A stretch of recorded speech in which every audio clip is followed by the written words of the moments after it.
ఇంతకుముందు మీరేనా నేను ఉన్నప్పుడు వచ్చి ఇక్కడ అంతా చెప్పిపోయిన పని సార్ ఎందుకు చేయలేకుండా అంటే ఇంకా బౌండరీస్ వాళ్ళు ఫిక్స్ చేయలేదు సార్ మన సార్ ఇవ్వలేదు మాకు బౌండరీస్ ఇంకా ఏం చేయలేదు. అంటే ఒక మంత్రి వచ్చి చెప్పిపోయినా కూడా పని చేయలేనటువంటి అసమర్థులైనారా మీరు? దాదాపుగా ఒక 3/4 గంట అంతా లోపల తిరిగి నేను బౌండరీ ఫిక్స్ చేయమని చెప్పాను. ఇది ఎన్ని రోజులు చేస్తా ఉన్నారు? మరి నేను అడిగేది ఏంటి, గవర్నమెంట్ ల్యాండ్ ఎంత ఉంది, ప్రైవేట్ ల్యాండ్ ఎంత ఉంది? సింపుల్ లాజిక్ అంతే కదా. సర్టిఫికేట్ మీకు ఎందుకు అవసరము? అసైన్ చేసినటువంటిది ఎవరి దగ్గర ఉంటుంది? మీరు గవర్నమెంట్ ల్యాండ్ అనౌన్స్ చేయండి. మీ రికార్డు ప్రకారం ఎంత ఉంది. ఏదైనా ఎంక్రోచ్మెంట్ ఏదైనా ఉంటే ఆ ఎంక్రోచ్మెంట్కి ఏం చేయాలో నేను చెప్తాను ఒక సిస్టమ్. మీరు అది కాకుండా నేను ఇప్పుడు 2 సార్లు నీళ్ళేమో లోపల వాళ్ళు ఎట్లా చేస్తారు, ఎట్లా బతుకుతారు వాళ్ళ పిల్లలు? మీ కుటుంబ సభ్యులు మీ పిల్లలు ఉంటే ఎట్లుంటుంది?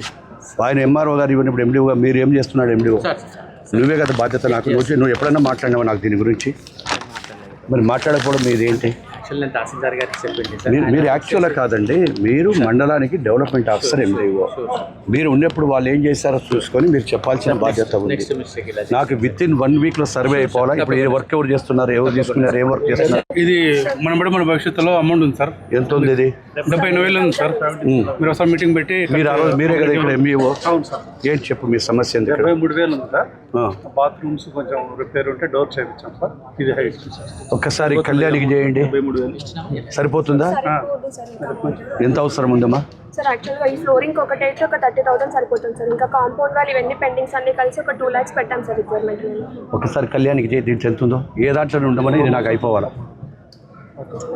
మీరు ఇంజనీరింగ్ అసిస్టెంట్ అమ్మా, మీరు ఎస్టిమేషన్ వేసి ఇవ్వండి.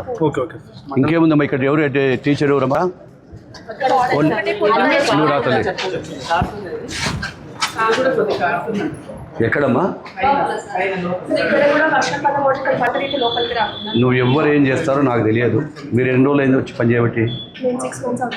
మీరు ఏం చేస్తారో చేయండి. ఎంత డబ్బు కావాలో నేను ఇస్తాను.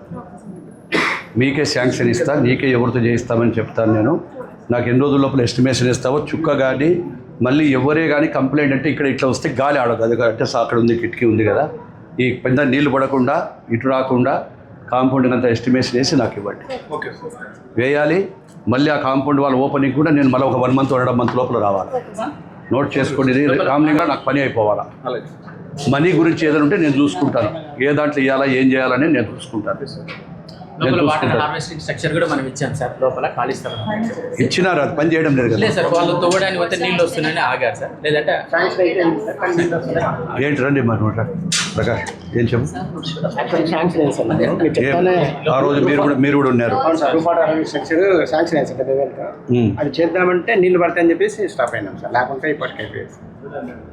దూగుతాయి, నీళ్ళు పడతాయి సార్. గ్రౌండ్ దోవారా? లేదు సార్, ఆల్రెడీ ఊర్లో వాళ్ళే కొద్దిగా నీళ్ళు పడతాయి. వాళ్ళు ఊర్లో వాళ్ళు చెప్పినట్టు పని చేస్తామా? మీరు చేసి ప్రయత్నం చేశారా? లేదు సార్, స్టార్ట్ చేయడం చేసేస్తాం. ప్రయత్నం చేయలేరు కదా? లేదు సార్, మార్కింగ్ కూడా ఇచ్చాను సార్. మార్కింగ్ కాదు ప్రకాష్, మీరు ఎందుకు ప్రయత్నం పన్నాక ప్రయత్నం చేసిన తర్వాత వాటర్ పడితే ఆపేయండి. మధ్యలో ఎందుకు పని ఉద్దేశంతో ఎందుకు కాదు, నువ్వు అసలు ప్రయత్నమే చేయకుండా నీళ్లు పడతాయని ఎట్లా ఊహించుకుంటారు? మొదలు పెట్టేసి అది ఏమిందో నాకు చూడండి, చూసుకోండి. మీకు ఏదైనా నేను చెప్పిన ప్రాబ్లమ్స్ ఉంటే నాకు చెప్పమని చెక్ చేసుకో. దానికి కూడా ఏం పడిందో మొత్తం నాకు చెప్పేసి ఇద్దరు కలిసి. స్కూల్ 4 sides నుంచి డౌన్ లోనే ఉంది సార్. అంటే ఒక సైడ్ వాటర్ రావడం ఆపేద్దామంటే 4 sides నుంచి ప్రాబ్లం ఉంది సార్. అటు బ్యాక్ సైడ్ సన్షేడ్స్ పోయాయి సార్ స్కూల్కి. ఆ సన్షేడ్స్ పోవడం వల్ల వర్షం పడినప్పుడంతా సన్షేడ్ లేక వాటర్ అంతా ఒలిపిరి కొట్టేసి మొత్తం. మీకు ఏం కావాలో ఉన్నదానికి చేయండి, కారకుండా చేయండి. సన్సైడ్ వల్ల ఏదైనా పోయి ఉంటే సన్సైడ్ ఏమైనా రేకులతో వేసేసి టెంపరీ కానీ అంటే అదే సన్సైడ్ రిపేర్ చేయడానికి ఎంత అవుతుందో ఇద్దరు కలిసి చూసుకొని నువ్వు తీసుకొచ్చి నాకు ఇవ్వు. నేను అమౌంట్ నేను అప్రూవల్ చేస్తున్నా. మీరు మొదలు పెట్టుకోండి పని. డబ్బు గురించి మీరు ఎవరికి ఇస్తారో కాంట్రాక్టర్, లోకల్ వాళ్ళు కాంట్రాక్ట్ డబ్బులు చేయరు. మీ దగ్గర ప్రొఫెషన్ ఉంటే వచ్చి స్టార్ట్ చేసుకొని నాకు స్కూల్లో ఓపెటాలుగా పెట్టుకో. ఆ డబ్బు 2 లక్షల 3 లక్షల 4 లక్షల ఎంత అయిందో పెట్టండి. సిస్టంలో వచ్చి మీ బుక్ ప్రకారం మీరు చేయండి. నేను ఇస్తాను శాంక్షన్. ఏ దాంట్లో ఇస్తారో డబ్బు అది అనవసరం. మీరు శాంక్షన్ కూడా అవసరం పెట్టి నువ్వు పని చేయను.